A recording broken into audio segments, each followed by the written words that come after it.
Hello my friends and welcome back to the rabbit hole. Today's video is going to be an ingredient deep dive into 3 ingredients that are a little bit underrated and potentially even controversial. However, you know what we do on this channel. We are going to be looking at the primary literature. We're going to talk about randomized controlled studies. This is a video for those of you who are fellow skincare nerds like myself.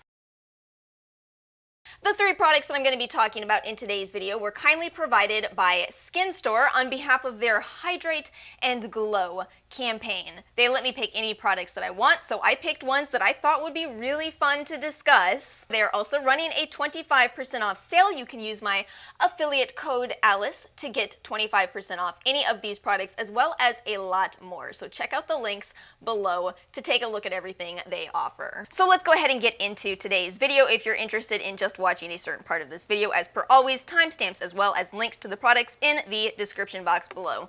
I want to start off with a retinoid, a unique retinoid that you either may or may not have heard of, and it is called Retinyl Retinoate. I'm going to go ahead and assume for this video that you do have an understanding of how retinol as an ingredient converts 2 steps into retinoic acid, which is the active form of retinoids that our skin can utilize. In case that sounds like a foreign language, I will link you my retinol video, but we are going to assume that base knowledge. So what the heck is Retinyl Retinoate? See, retinol has its drawbacks. It's a very unstable molecule, which is why it's often sold to you in encapsulated forms, where the percentage can be misleading. You'll often see, 5-10% encapsulated retinol, which is no longer referring to the retinol molecule, but rather to the full encapsulation, which helps to stabilize that retinol ingredient. And the problem, of course, with active retinoic acid is that you cannot get it without a prescription in the US. Also, retinoic acid is very strong. I do think that for the vast majority of people, it's a very smart approach, but it's possible that it could be too strong for some people. So what's happened is we have this situation of, okay, we have these problems with retinol being unstable, we have retinoic acid being potentially too strong. What options do we have that are somewhere in the middle? And retinyl retinoate is one of those options. What they do to make retinyl retinoate is they take a retinol molecule and attach it to a retinoic acid molecule. I'll have these 2 molecules up on the screen so you can see what I'm talking about. Boom. Who remembers your organic chemistry? So what happens when you have this kind of funky looking molecule is that ideally when you apply it to your skin, it breaks apart. So now you have that active form of retinoic acid immediately acting on your skin, and then retinol converting 2 steps to give you retinoic acid a little bit later. What a genius idea. In theory, if everything goes according to plan, this means you have basically a time-release retinoid going on your skin. And that's all great in theory, but of course we have to have randomized controlled trials in order to really see, well, does that actually happen? Guess what? We do. We actually have more research on retinyl retinoate than hydroxypanacolone retinoate. So enter Verso. Verso as a brand is very dedicated to retinyl retinoate, and they call it Retinol 8, which is a play on words of the retinoate part. Get it? Do you get it? I love Verso as a brand, but I do have an absolute favorite from them, and it is, of course, the Blemish Fix. If you all saw in my empties video, I finished off one of these, and I promised an upcoming conversation. Well, this is it. The reason I recommend this particular product to you is just simply because its ingredients list is the most straightforward. There's no added essential oil, there's no added fragrance. It is just very easy to see what you are getting in this product. While this product is of course geared for acne-prone skin, it of course is not limited to that. They talk about the anti-aging properties of that retinol retinoate ingredient right here on the box, but you also are getting excellent acne-fighting ingredients, including niacinamide and zinc, helpful for evening out the skin tone. You're getting turmeric, a wonderful anti-inflammatory, antioxidant-rich ingredient. Again, very simple and straightforward, and somehow the least expensive serum that they sell as well. Next up on the list is hyaluronic acid. I know at least some of you are going, excuse me, I was promised underrated skincare ingredients, not overrated. But these are gummies. We are actually talking about supplemental hyaluronic acid as opposed to hyaluronic acid skincare products. Yes, that is indeed what this is, the Hum Glow Sweet Glow gummies that I've been talking about also for a long time, hence why I have multiple bottles. I think hyaluronic acid is one of those ingredients that actually suffers from too much popularity. Things can get too popular for their own britches, and I absolutely think that's happened with hyaluronic acid. You know, it's a great humectant to use topically, but there's just not a lot of need to have it in every single skincare product. And trust me, I know it's in every skincare product. I promised you all a video on hyaluronic acid free products for those who deal with any kind of minor irritation from hyaluronic acid, and that video is proving to be very difficult to do. And the funny thing about it is I am actually pretty over hyaluronic acid topically. We talked about this in the algae video. There are certainly ingredients that are superior humectants to hyaluronic acid. Meanwhile, I don't care if it's in anything, because for me personally, I've seen better results by actually taking hyaluronic acid internally than applying it topically. And of course, we're going to talk about the research, so yes, the research does actually support this. The current research on hyaluronic acid supplements has specifically looked at its impact on dry skin, and that is where I also see the most results. I've noticed that when I stop taking hyaluronic acid supplements, I do see more dryness in my skin, and then when I resume them, I do see an improvement in, as per the literature, 20 to 40 days. And to quote the literature, we see an increase in skin elasticity, skin hydration, and a decrease in skin roughness and the depth of wrinkles. Now, importantly, we also have examined the uptake of hyaluronic acid supplements. It's very important to do that. You want to make sure when you are taking a supplement that you aren't just getting rid of it the next time you visit the bathroom. And of course, with any dietary supplement study, it is so important to look at the quantity that was used. So in these studies, anything from 120 milligrams to 240 milligrams was used. Check out the review that I will have cited in the description box below. This is why I've griped a little bit about some hyaluronic acid supplements that I've seen with my own two eyes on the market. I saw one that was as low as 6 milligrams. 6? When we're saying the minimum is 120? So, you know, watch out for that kind of thing. Now, these Hum gummies that I'm recommending, these are 120 per day.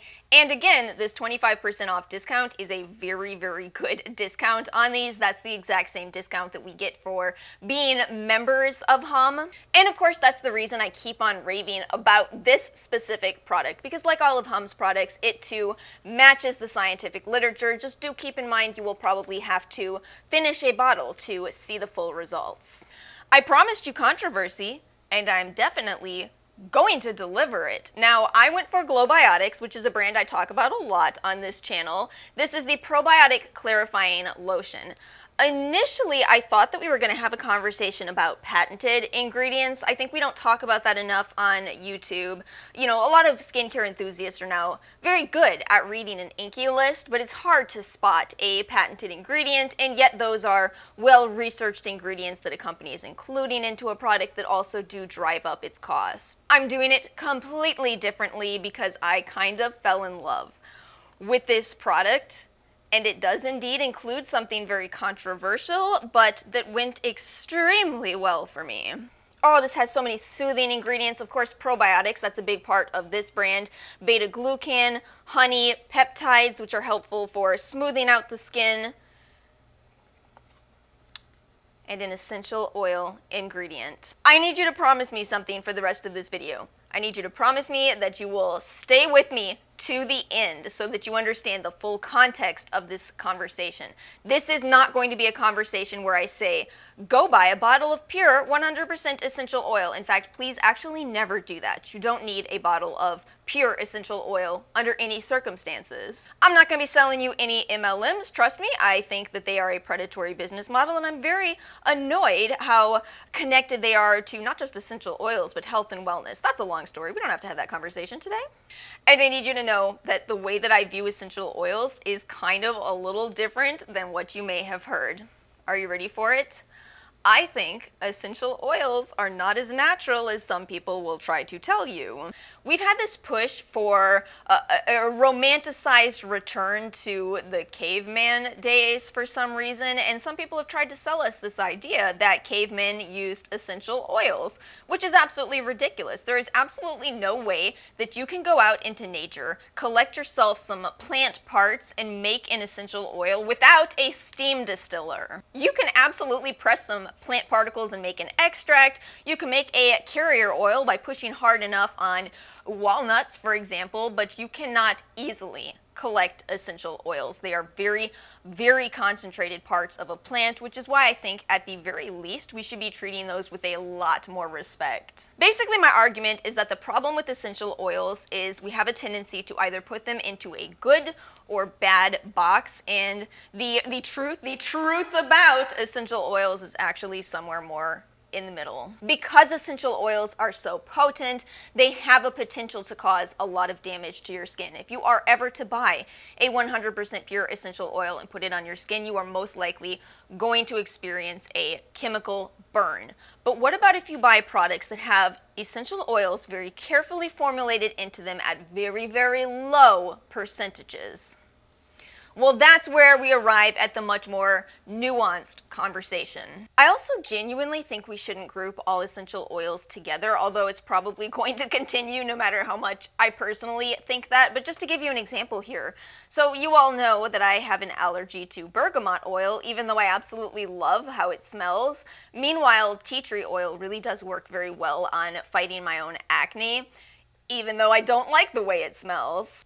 In fact, I'll even throw you a bonus study. Tea tree oil and benzoyl peroxide were compared in a clinical trial at 5% with over 100 participants, and they found the effects actually compared. The tea tree oil took a little longer to work, but it had fewer side effects than the benzoyl peroxide. So yes, we actually do have clinical evidence that suggests there may be benefits to certain essential oils at certain very low percentages. Percentages that are so low that it would be very difficult for you to mix that 100% oil into a product of your own. Basically, just don't DIY your skincare. It's not a good idea. The specific essential oil that I want to talk about today is eucalyptus oil. It's such an interesting approach for me in that I started using this product and then turned to the scientific literature, and it feels like the literature is reinforcing my own experience. So I'll again have these citations below, but we have a study that looked at eucalyptus oil in wound healing. This study is actually specifically looking at burns, and they added the eucalyptus oil to olive oil as a carrier oil. And then we have a second very interesting study here. Eucalyptus oil reduces allergic reactions and suppresses mast cell degranulation by downregulating IgE Fc epsilon receptor 1 signaling.